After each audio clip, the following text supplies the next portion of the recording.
We have been lied to about grit. We are told that the person who stays the longest and suffers the most is the winner.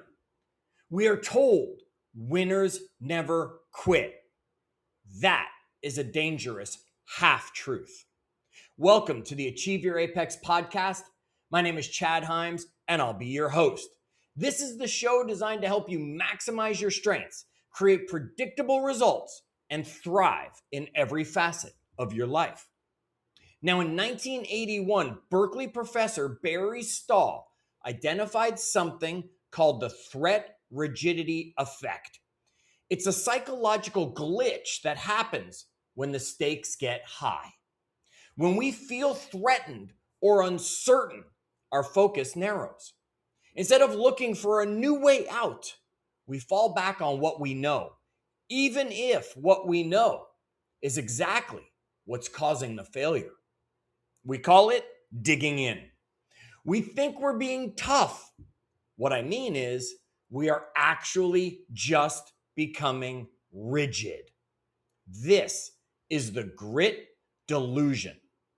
It's the belief that if the results aren't coming, the only answer is to work harder at the same failing strategy. Data from the Journal of Applied Psychology shows that people with high grit scores are actually more likely to persist in losing endeavors than those with lower scores.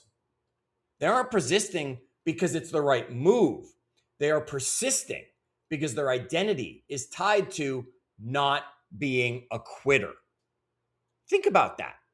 Your greatest strength, your resilience, can become your greatest liability if you don't know when to flip the switch from endurance to observation. There is a massive difference between a test of endurance and a signal for redirection. A test of endurance is the weight you lift in the gym. It's supposed to be heavy. It's supposed to hurt. The resistance is the point because that's where the growth is. You don't quit the set because the muscle is burning. You finish the set because the burn is the signal that you're changing. Although a signal is different. A signal is the sharp stabbing pain in your shoulder while you're lifting. That isn't growth. That's a warning. If you apply grit to that stabbing pain, you aren't being a hero. You're actually being a casualty. You're guaranteeing an injury that's going to take you out of the game for the next 6 months. High performance is not about how much pain you can take. It's about how accurately you can diagnose the type of pain you are feeling. Look at the story of the British Antarctic Expedition in 1910. Robert Falcon Scott had all the grit in the world. He was determined to be the first to reach the South Pole. He had the funding, he had the military discipline, he had the stay strong mentality. Roland Amundsen, his competitor, was different. Amundsen didn't rely on grit, he relied on observation. While Scott used horses, which froze and died, Amundsen used dogs. While Scott wore traditional heavy wool, which stayed wet and froze, Amundsen watched the Inuit and wore loose skins that shed moisture. Scott's team died on the ice. They didn't die because they weren't gritty enough. They died because they were too rigid to read the signals the environment was sending them. They were staying strong all the way to the grave. Grit without awareness is just a slow motion crash. I see this in coaching all the time. A business owner losing money month after month. The market has shifted. The consumer has moved on. And what do? They work 14 hours a day instead of 10. They grit their teeth and double down on the marketing that has not brought a single lead yet. They think they are being a level 10 leader.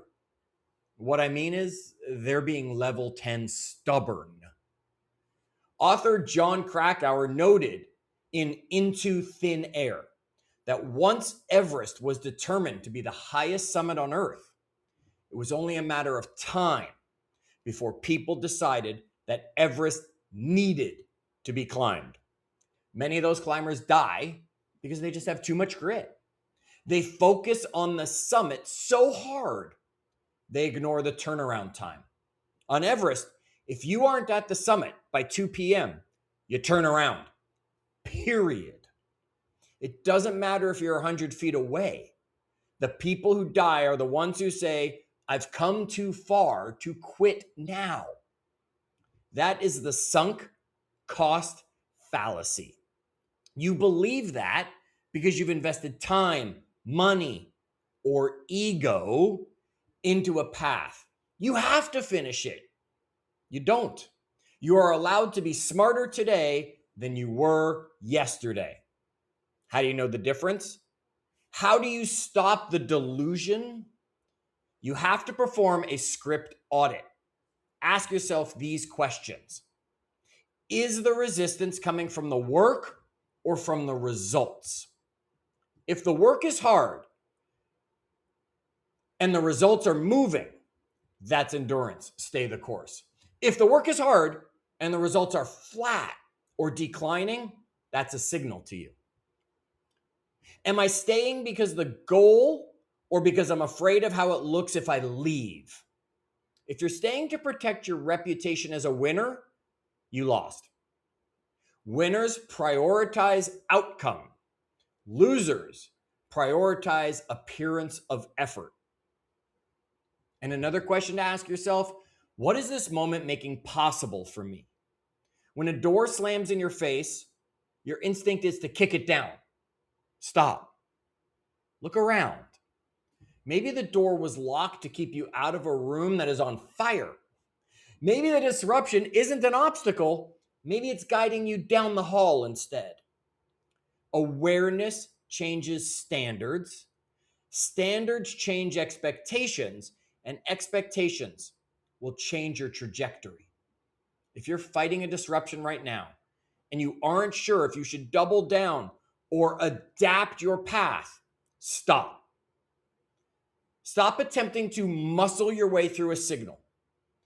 The version of you that achieves your apex isn't the one who never quits. It's the one who is smart enough to know what is worth finishing. If you want to see the moment my own script broke and how I navigated the difference between grit and destruction, I want you to watch my TEDx talk. It isn't about getting back on track.